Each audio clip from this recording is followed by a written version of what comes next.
Hello friends, good morning. നമ്മുടെ Kerala TV സീരിയലിലേക്ക് എല്ലാവർക്കും സ്വാഗതം. അങ്ങനെ അഭിയും ജാനകിയും കൂടി അജയ് നിരഞ്ജന വിഷയത്തെപ്പറ്റി സംസാരിക്കുകയാണ്. അപ്പോൾ ഇനിയും മാനാഭിമാനത്തോടു കൂടി നിരഞ്ജനയ്ക്ക് ജീവിക്കാൻ കഴിയണമെന്ന് ജാനകി പറയുമ്പോൾ അച്ഛൻ്റെ ആഗ്രഹം എല്ലാവരും ഒരു കുടക്കീഴിൽ ഒന്നിച്ച് ജീവിക്കണമെന്നുള്ളതായിരുന്നു എന്നും ഒരിക്കലും വേർപിരിഞ്ഞു പോകണമെന്നുള്ളതായിരുന്നില്ല എന്നൊക്കെ പറഞ്ഞ് അച്ഛൻ എന്തായിരുന്നു ആഗ്രഹിച്ചിരുന്നത് ആ കാര്യമൊക്കെ ജാനകിയോട് പറയാം. അങ്ങനെ ചെകുത്താനും കടലിൻ്റെ നടുവിലായി ഇപ്പം നമ്മുടെ ജാനകി. എല്ലാ കാര്യങ്ങളും കേട്ട് കഴിഞ്ഞപ്പോൾ എന്താ പറയണ്ടേന്ന് പോലും ജാനകിക്ക് ഇപ്പം അറിയില്ല.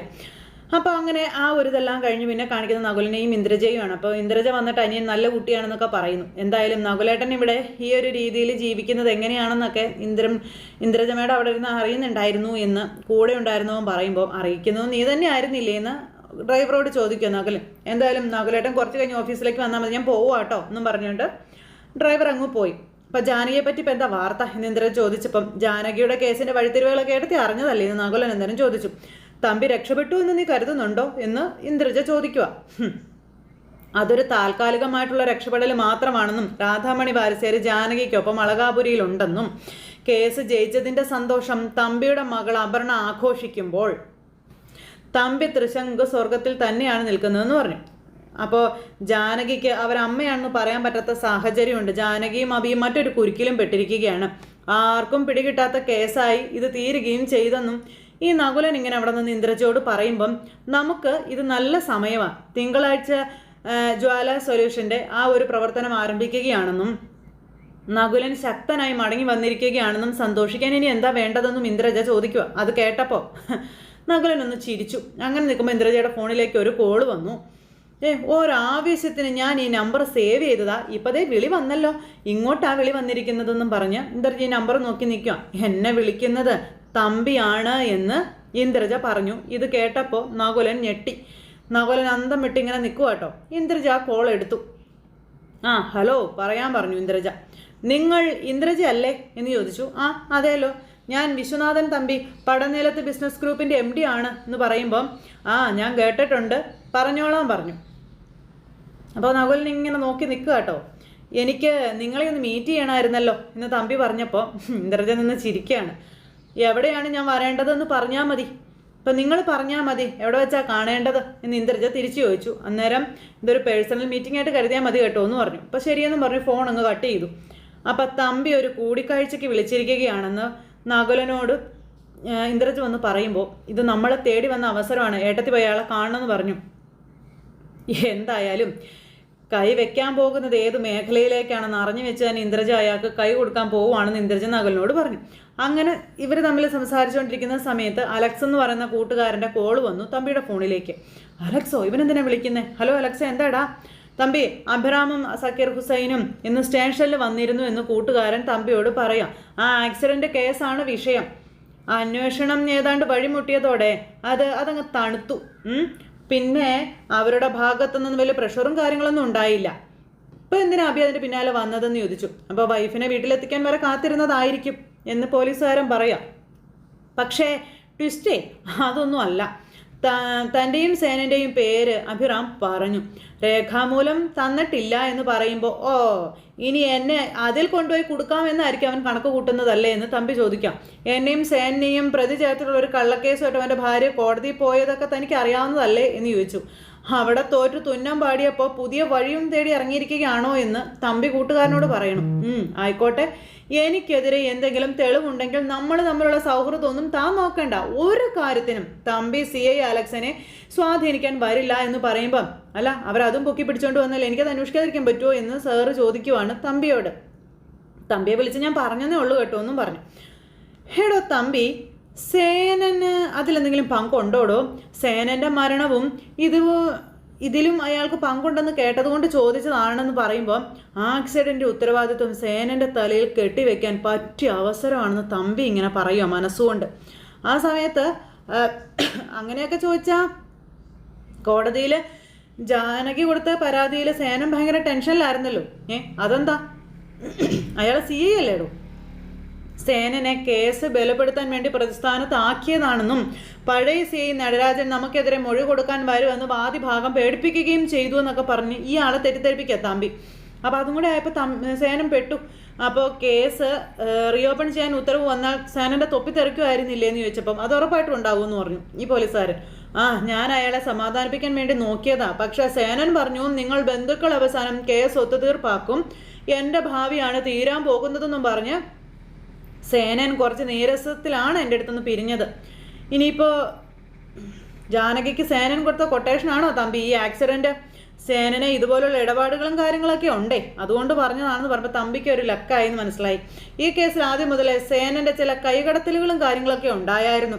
ജാനകി രക്ഷപ്പെട്ടതിന് ശേഷമാണ് സേനൻ ആത്മഹത്യ ചെയ്തത് എന്ന് പറയുമ്പം അതേപ്പറ്റി പറയാൻ ഞാൻ ആളല്ല കേട്ടോ അലക്സേ. സേനൻ ചെയ്തിട്ടുണ്ടെങ്കിലും ഞാൻ അത് ചെയ്യാൻ പറയാനോ പാടില്ല.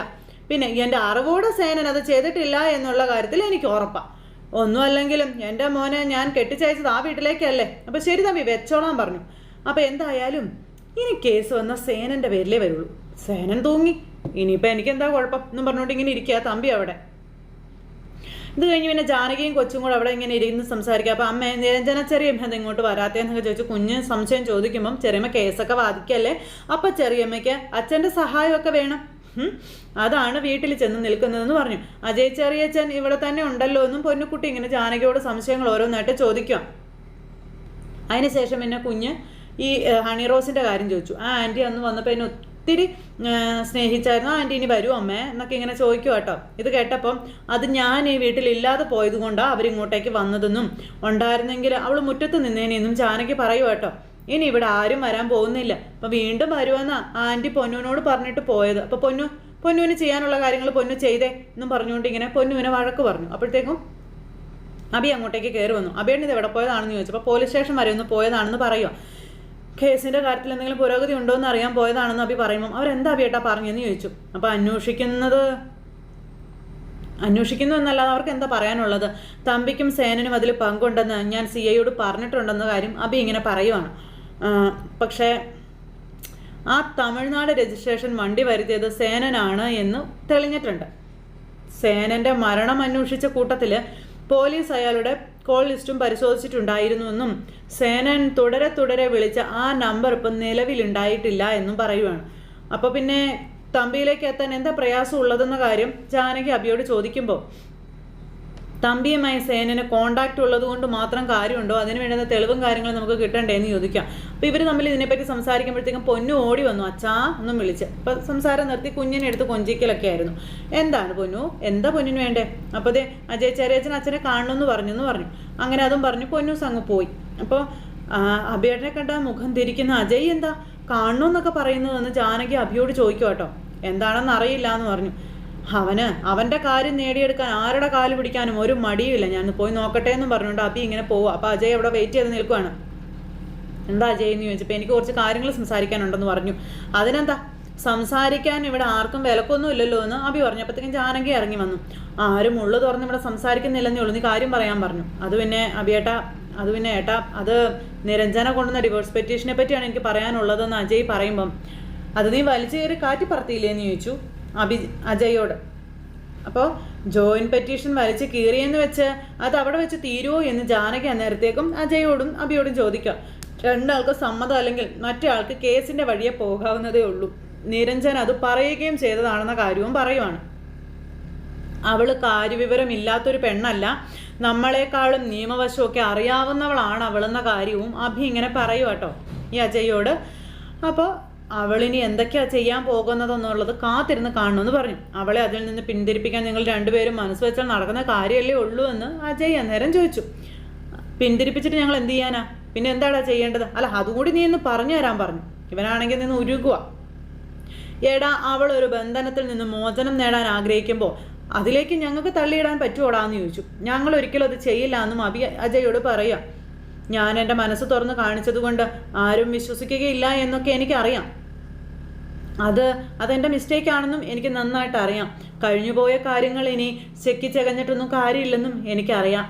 ഞങ്ങൾ ജീവിക്കുന്നത് തന്നെ പഴയ കാര്യങ്ങളും മനസ്സിൽ ചിന്തിച്ചുകൊണ്ട് തന്നെയാണെന്നും നടന്നു വന്ന വഴികളും മറ്റുള്ളവർ പകർന്നു തന്ന സ്നേഹവും പരിഗണനയും മനസ്സ് വേദനിച്ച നിമിഷങ്ങൾ എല്ലാം ഞങ്ങളുടെ മനസ്സിലുണ്ടെന്നും പറയുവാണ്. എല്ലാം ഞങ്ങൾക്ക് ഓരോ അറിവുകളാണെന്നും ജാനകി പറഞ്ഞു.